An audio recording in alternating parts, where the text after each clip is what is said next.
Okay, now we are going to advance our time to 10 to the negative third seconds after the Big Bang. The temperature is getting colder. The size of the universe is getting bigger. So what happens during this time period? So let's take a look at the constituents of the universe and compare that to the constituents during this time period. What do you notice? Notice that there's no more anti-protons, so that the universe consists only of protons, and then you could also have some neutrons, and then you could also still have your leptons and anti-leptons, so they still exist. So what has happened? Okay, so now the temperature of the universe is so cold that protons and antiprotons can no longer form from energy, so that a proton and an antiproton can collide with each other and they can turn into energy. So there's no problem with that. But because the universe is getting colder, there's no longer enough energy to be able to manufacture the protons and the antiprotons. So all of the antiprotons are beginning to disappear, so that the universe is only consisting of protons at this point. However, you can still have a lepton, and it can still collide with an anti-lepton and turn into energy, and then that energy can still turn into a lepton and anti-lepton. So that's still possible. Why?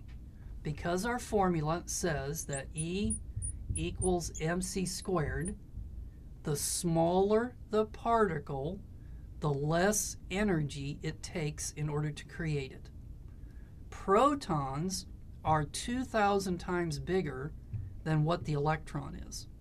So that means that in order to manufacture an electron, it only takes 1/2000th the amount of energy that it does to make a proton.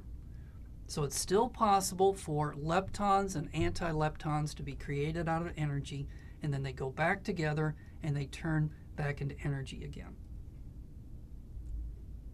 Okay, now we are 1 second after the Big Bang. The temperature is now down to 6 billion Kelvin, and the size of the universe is now up to 10 to the 45th meters across.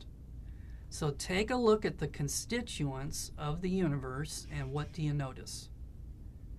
Okay, now the anti-electrons are gone.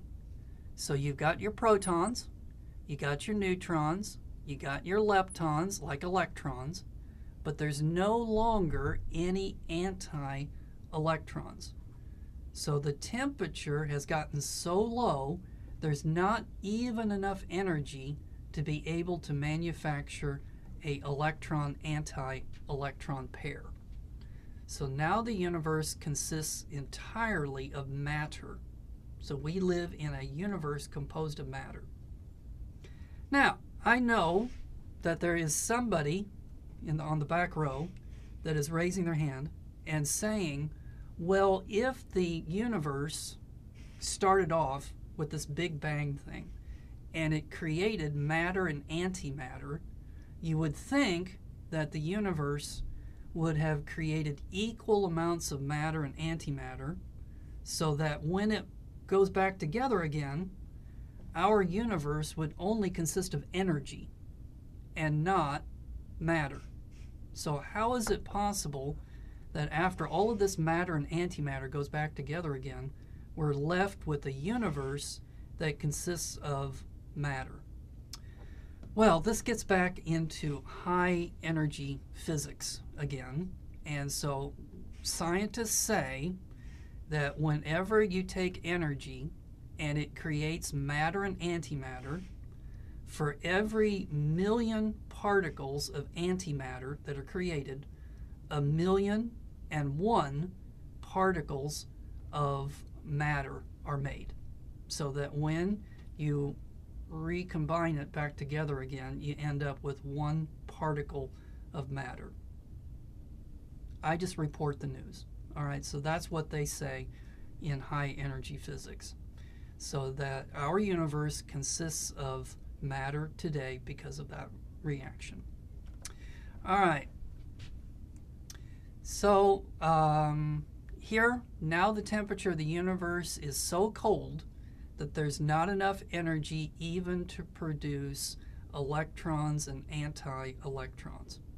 Now, it's still possible for the electrons and anti-electrons to go together to turn into energy, but it's getting so cold there's not enough energy to manufacture the electrons and anti-electrons. Now, they can still be manufactured from virtual space. Remember, this virtual, immense amount of energy that surrounds and pervades us. You can't see it, but all the time there are these teeny tiny particles that are materializing in our universe from empty space, and then they go back into empty space. So that's still going on. What we were talking about was real particles. The particles that appear from virtual space are called virtual particles.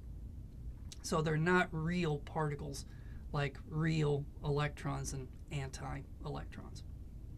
Okay, are you still with me? Are you not screaming at this point and running away? Okay, hopefully.